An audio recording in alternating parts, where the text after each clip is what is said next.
Live इस समय मौजूद है संत कबीर नगर के नंदौर चौराहे पे। एक शख्स है, उनसे पूछना चाहेंगे क्या इनका पूरा मामला है और कहाँ के रहने वाले हैं। कहाँ के रहने वाले हैं आप? हम सर नंदौर चौराहे के हैं। क्या मामला है पूरा? मामला ज़मीनी है। हमारा ज़मीन था टवैया चौराहे पे 2010 में बैनामा कराए थे पिताजी के नाम से। अब वहाँ हम रह रहे थे, दुकान भी हमारी थी, हमारा सब वहाँ कब्जा भी है, दीवार है, छाजन है, सब कुछ है। उसके बाद 5 साल से पिताजी की तबीयत ख़राब हो गई, हम घर पे आ गए, वहाँ मन बंद करके यहाँ रहने लगे, घर पे देखभाल करने लगे। उसके बाद 2024 में जनवरी में पता चला कि उसी ज़मीन को एक पार्टी 2-3 भाई हमको बैनामा किए थे, उसी में से एक भाई को बला फुसला कर लालच देकर और उसके बाद ज़मीन माफिया संतोष कुमार ने दोबारा बैनामा करा लिया अपने आदमी के नाम से। क्या जब ये बैनामा आप 2010 में कराए थे, ये सूचना इन लोगों के द्वारा नहीं मिलती थी? किस चीज़ की सर?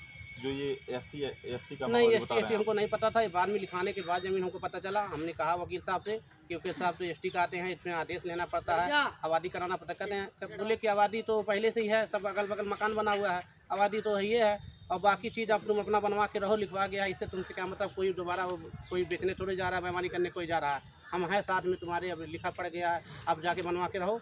और हम बनवा के रह भी रहे थे, टीना छाजन करके हम अपना रह रहे थे दुकान। आज तक कोई दिक्कत नहीं आई, लेकिन 2024 में उसी वकील द्वारा और एक पक्ष उसमें से फोड़कर संतोष अग्रणी ने अपने आदमी के नाम से, जो उनके होटल पे रहते हैं गौलू ढाबा पे, उसी आदमी के धोबी हैं, उन्हीं के नाम से बैनामा करा लिया दोबारा। तो उच्च अधिकारियों से आप क्या मांग पत्र कर रहे हैं? उच्च अधिकारियों से अपना हम गए, थाने में दिखाए अपना दस्तावेज पढ़े लिखे। वो बोले हाँ ये तो 2010 का बैनामा है, सही है, लेकिन आपस में आप वो एसटी का है, अब समझ लो आपस में भाई। वो भी आबादी आपको लिखे हैं, आबादी दिखा कर और उनको नंबर दिखा के लिखे हैं, इसलिए आप अपना समझ बूझ लो, सुलह कर लो, नहीं होगा तो अपना मुकदमा करिएगा। लेकिन सुलह में वो लोग मान नहीं रहे हैं, तो महंगाई कर रहे हैं, उल्टा हमको धमकी दे रहे हैं कि यहाँ आ गए इसको मार देंगे, ऐसा कर देंगे, वैसा कर देंगे, अपना टीना टप्पर उठा ले जाओ, हम बनवाने जा रहे हैं। बार बार हम प्रेशर में हैं और बहुत टेंशन में हैं सर, क्या करें कुछ समझ में नहीं आ रहा है। अच्छा, वो कौन से लोग हैं जो मारने पीटने की बात कर रहे ये हैं? संतोष अग्रहरी हैं, टवैया के गल्ला का व्यवसाय करते हैं, इस समय ज़मीन माफिया हैं।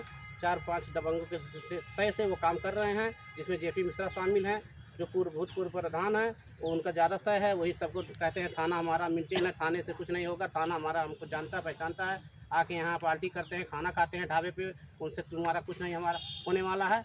हाँ, और तुम बेकार में दौड़ रहे हो और यहाँ से अपना छोड़ के भाग जाओ। 2-4 लाख रुपया लेना हो तो ले लो, जाओ।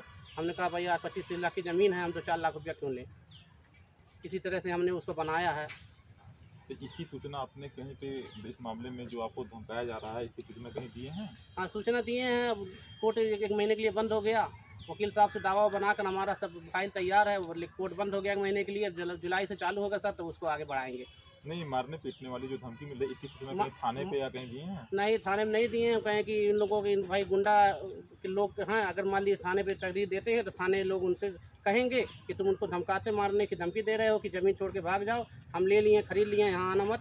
लेकिन हम कहें कि भाई हम इधर उधर जाते हैं फील्ड में, कहीं कोई घटना कर सकते हैं हमारे साथ, इसलिए हम डर से भी कुछ किसी को बोले नहीं।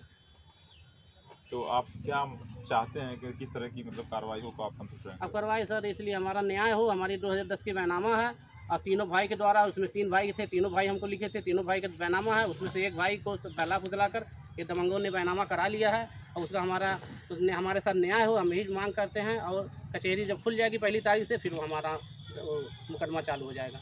अगर आपकी मांगे जो हैं वो नहीं पूरी होती तो क्या करेंगे आप आगे चल के? हमारी मांगे नहीं पूरे होंगे सर, अब हम क्या करेंगे? अपने आत्महत्या कर लेंगे अपने परिवार के साथ में। अब क्या करेंगे? उसके बाद सारी दुनिया देखेगा, जानेगा, प्रशासन देखेगा कि क्यों कर लिया। गरीब आदमी, एक कमज़ोर आदमी को सता रहे थे दबंग लोग, ज़मीन माफिया लोग, कर लिया आत्महत्या। और क्या उसके बाद क्या रास्ता? हम तो गरीब हैं, उनको लड़ नहीं सकते हैं, उनको मार नहीं सकते हैं। न्याय के लिए दौड़ रहे हैं। अगर हमारा न्याय हो गया, न्याय हमको मिल गया, प्रशासन से मिल गया, तो उनको भाई कोर्ट को धन्यवाद रहेगा। ये बता रहे हैं कहीं ना कहीं अगर जो हमारी ज़मीन लिखी गई है अगर वो मिल जाएगी तो सही रहेगा, अगर नहीं मिलेगी तो हम आत्महत्या करने के लिए मजबूर होना पड़ेगा।